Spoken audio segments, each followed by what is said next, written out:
one of the most inspirational people that I know. This man here, Kenny, he has gone through a ton through his experience, and he still remains positive. He truly finds comfort in supporting others, other survivors. So he's agreed to tell a story today. So I'm going to turn it over to him.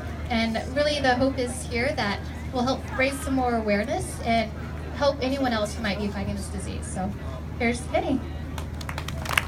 Thank you. How's it going, everybody? My name's Kenny Toye. I'm 30 years old and I'm a colon cancer survivor. A few things about me: I grew up in Renton. My parents are Joe and Carrie Toye. They're thoroughbred racehorse trainers. And the earliest childhood memories that I have were riding horses and playing basketball. If you guys are familiar with Long Acres, after Long Acres closed down, we all moved over to Yakima, and Yakima's kind of a small town. There's not much to do in Yakima except for get in trouble and ride horses and play basketball and pick some apples. So that's kind of where I came from. That's my background. When I moved back over to Seattle, two things that I love are like basketball and horses.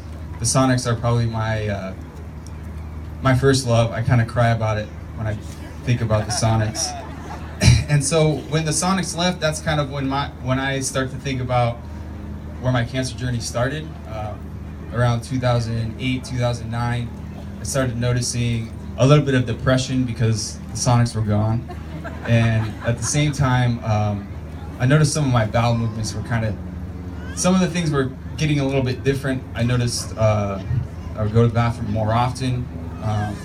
Some of my stool, when I'd look at it, was just kind of a little bit different looking, not how it was supposed to be. And as a result of filling the void from the Sonics leaving, I moved to Hawaii. 6 months after I moved to Hawaii, I decided to just kind of figure out what was going on in my intestines. And I had a sigmoidoscopy after the doctor stuck his finger up my butt.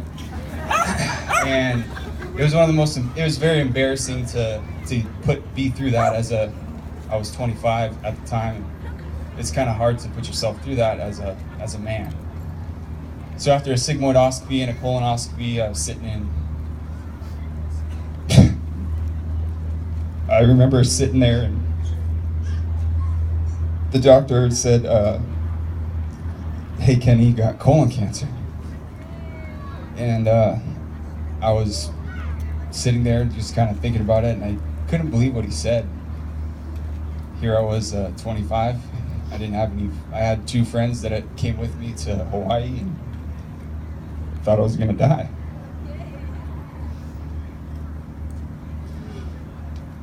So when I left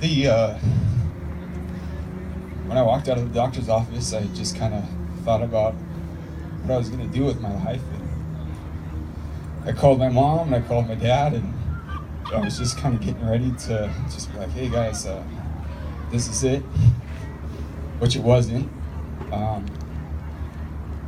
So I had chemo and radiation immediately, about 2 weeks after I was diagnosed. The plan was to get rid of my colon because it was diseased. I had some genetic testing. After the initial chemo and radiation I went to my surgeon, and he took out my colon. I had a complete colectomy, which left me with ileostomy. So ileostomy is this bag that they stick on your stomach, and your intestine hangs out, and there's a bag full of your waste.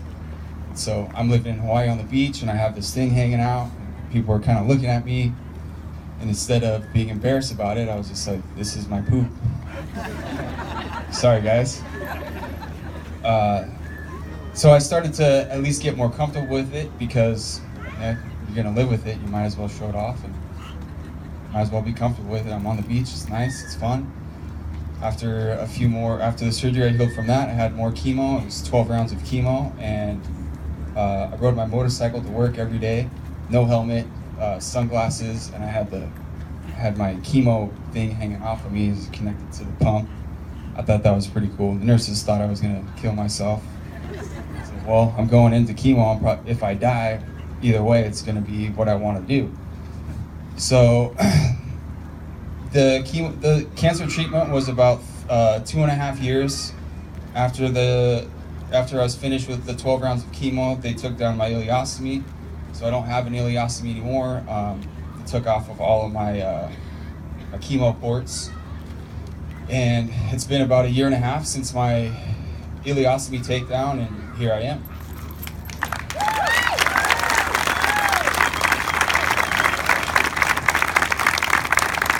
Thanks. The biggest reason why I'm here is just because I remember being 25 years old and being very isolated. I was really uncomfortable having somebody come in and go up my butt and look at stuff, and it just wasn't fun. But I just knew when I was that age, especially with colon cancer being younger people are being diagnosed every day. When you catch it at an early stage, it's completely treatable. A lot of that stuff is just kind of swept under the rug. I was uncomfortable talking about it, but I knew I had to do something about it, so I just submitted myself to my doctor, and they took me through a lot of things, and they ultimately saved my life.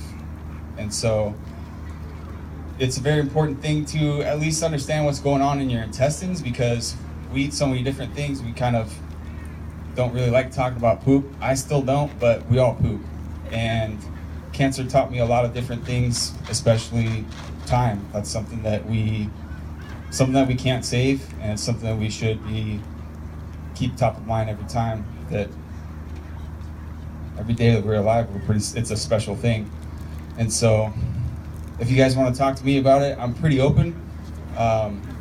It's part of my life, so I want to at least help anybody out there that has any questions. If you have anybody else that you want to refer to, I'm an open door. We have a lot of support groups around here. It's pretty liberating to get around people that have been through that stuff. And so I encourage you to reach out and be a big support. You guys are all here. It's really awesome. It's cool to see that you guys are supporting a pretty good cause. So thanks again, and have a nice run.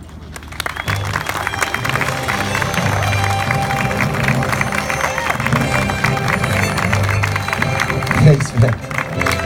I love that. Hey, it's my poo. He may have not said poo. All right. So, and I want to thank